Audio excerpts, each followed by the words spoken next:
Here's a thought. If you want to shift reality, which is what manifesting is all about after all, doesn't it make sense to aim for the area of reality that's the easiest to shift? Think of reality like the ocean. If you tried to force the ocean to change direction by pushing against the waves, you'd exhaust yourself without much effect. But drop a single pebble into a still pond, the ripples spread effortlessly, reaching far and wide, and the effect is immediate.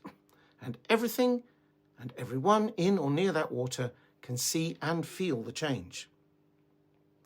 That's how we're going to shift your reality. And when you know how that works, you'll be able to manifest change in 24 hours or less, anytime you want. So, let's get started.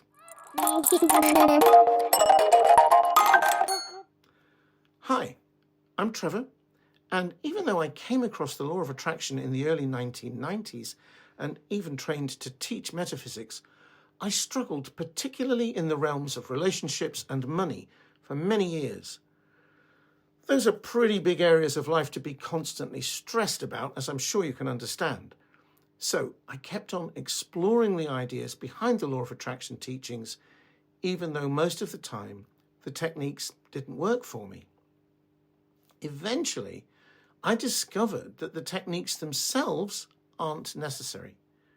Manifesting is both easy and natural. And once I found that, my life began to flow and became truly joyful.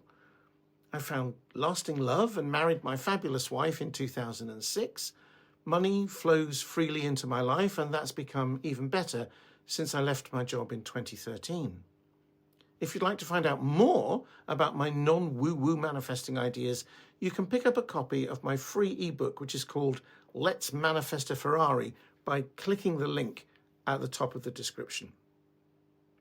So, let's talk about manifesting in 24 hours. To understand how that can be possible, we first have to look at why we turn to manifesting as a solution to our problems at all. When life is going swimmingly, we don't tend to give the idea of manifesting much thought, do we?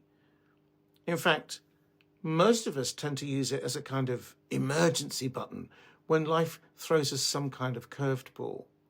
We feel stuck, we feel desperate, uncertain, or perhaps our confidence takes a huge knock.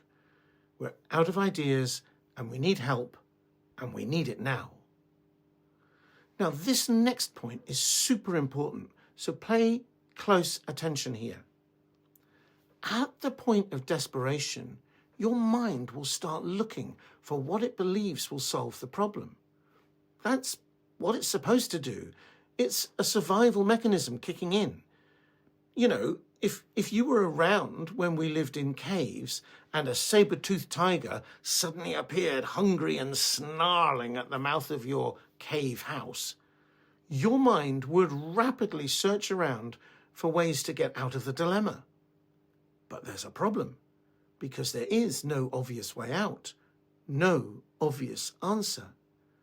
What you need is inspiration, maybe what you'd call a miracle. Now, what you want is for the tiger to go away. At least you think you do. But in fact, what you really want is to feel safe. You need to know that that tiger isn't going to maul you or eat your baby. The cave only has one exit, and that beast is blocking it, so you can't run. And you realize that if you scare it, it's more likely to attack than run away. At least you can't risk that. With your adrenaline running high, you mentally resign yourself to your fate. There is no way out. And then it occurs to you, this animal is hungry, and there's half a leg of lamb uneaten from last night's supper just behind you on the stone slab you use as a table. Without taking your eyes off the tiger, you feel around behind you and grab the greasy bone. The tiger sniffs the air. He can smell the meat, but just as he's about to set a gigantic paw in your cave, the movement of his head gives you just enough space to throw the meaty bone over him. It lands several feet away, outside your cave. He leaps after it, glad of a meal, and that gives you the opportunity to grab your infant and run to safety. Now, I know there are people out there who will say this isn't manifesting, and some who may suggest that the cave dweller in some way manifested the tiger. But here's the thing. We don't have dominion over the outside world of things. If we did, we'd be manifesting the weather we want. Imagine how that would turn out if you lived next door to a farmer who desperately needs some rain so his crops will grow, while you're praying for more sunny days so you can take the kids on a picnic. Take that on board, at least for the next 5 minutes, and let's see where it leads us, because I think you'll see that manifesting everything you want becomes easy and extremely fast. In fact, in many cases, 24 hours would be a long time. I've seen people on the internet asking if they can manifest being taller or manifest getting good grades in exams. You simply can't rewrite the laws of nature, and examiners won't give you a good grade because you guessed the answers. We don't have dominion over the external world, but the internal world, which is where we really live, is an entirely different matter, and it's all that matters. You see, manifesting isn't about bending the universe to your will. It's about experiencing a shift in how you see the world and life. When you make that shift, your thinking will change. And then the way you interact with the world will change. And that's what creates new possibilities and unblocks the channels so that new things, as well as ideas and opportunities, can come to you. To put it succinctly, the external world is always, moment to moment, a reflection of your inner state. When it comes to shifting reality, the least resistant area is the calm center of your thoughts and feelings. And that's where the most profound changes take place. And they can take place in a heartbeat. Imagine you're standing in a dark room. You're fumbling around, bumping into furniture, knocking things over, and feeling frustrated because you can't see a way forward. Your instinct might be to push harder, move faster, search more frantically for the light switch. But what if you just paused, took a moment to stand still and let your eyes adjust to the darkness? Slowly, you'd begin to notice shapes, outlines, and pathways through the room without doing anything more than calming yourself and allowing your natural perception to take over. The entire room would transform before your eyes. Now, here's the fascinating part. Nothing in the room actually changed. The furniture didn't move, the walls didn't shift. The only thing that changed was your ability to see clearly. This is exactly how manifesting works. You don't need to rearrange the outside world. What you need is a moment of stillness to let your mind settle and reveal the solutions, opportunities, and ideas that were already there, waiting for you to notice them. If these ideas are starting to resonate, do grab yourself a copy of my free ebook, Let's Manifest a Ferrari, which will help you to really pin them down. The link is in the description below this video. When you're feeling desperate, frightened, confused, or maybe inadequate, no matter how much your mind searches around for the solution, the truth is always the same. You want to stop feeling that way. If your lover has left you, it's really easy to understand why you desperately want him or her back. Your brain believes in that moment that that would be the solution to end your sadness. If you have creditors snapping at your heels, demanding money by tomorrow, It's a no-brainer to want to manifest the money in time to pay them. But in fact, you want to stop feeling scared. I've been in both those situations more times than I care to recall.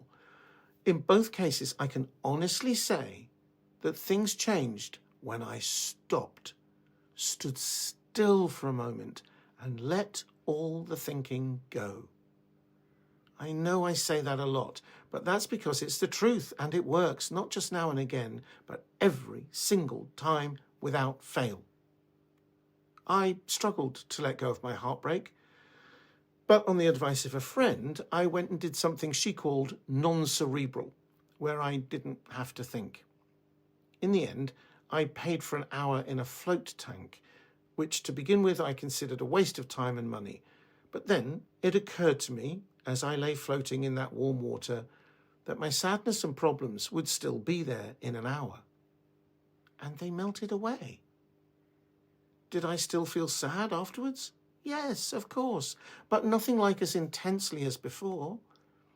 I was able to put one foot in front of the other, as they say. Did she come back to me? No, but the need was not as strong. I was better able to accept the situation. I understood her reasons, and because I wasn't needy, we were able to remain friends, which worked for both of us very well. With the money, I remember mentally giving in. The thought occurred to me, let them do their worst. I can't pay tomorrow, so I'll just have to tell them that. Once I'd resigned myself to that, I called them up and told them they couldn't have the money the next day. To my surprise, they were very reasonable. They were actually helpful. We worked out an affordable plan that both sides were happy with, and the deal was done. Here's my point. In every case, as soon as you feel better, the urgent need to manifest something fades or even vanishes altogether. You have, in fact, manifested what you always truly wanted, which is to feel better. As soon as you stop trying to make things happen, something else will occur to you. That's a really important phrase. Let your thoughts settle, and clarity and new insights will arise. That's the moment when your reality begins to shift. It's not because you forced it, but because you aligned with it. This approach works because it's effortless. You're not trying to change the world around you. You're allowing your natural state of clarity to surface. And from that state, you'll find that the things you desire either start to appear, or you realize you didn't need them to feel whole in the first place. This isn't magic, and it's not about controlling outcomes. It's about seeing the world through a clearer lens, which changes everything you experience. So, what can you manifest in 24 hours? Anything that aligns with your inner state of clarity. It might be a solution to a problem, an unexpected opportunity, or a shift in how you see yourself. When you let go of desperation and settle into trust, life responds in ways that feel almost magical, but it's really just the natural flow of things. If this resonates with you, give it a try and let me know in the comments how it worked for you. Remember, manifesting isn't about effort. It's about letting go and allowing clarity to guide you. My free ebook, Let's Manifest a Ferrari, will help you to understand the principles of non-woo-woo manifesting. So please help yourself to a copy by clicking the link in the description below. The key point is to understand that although we may think that the solution to our problems is to manifest physical things, it's our internal emotional state that always needs adjusting. Once that's taken care of, everything else falls into place. Really, truly, it does. Happiness and joy, as well as abundance, just start showing up. Try it. Just try it for a week. I dare you. I hope this has been helpful. Thank you for watching, and I'll see you very soon in another video.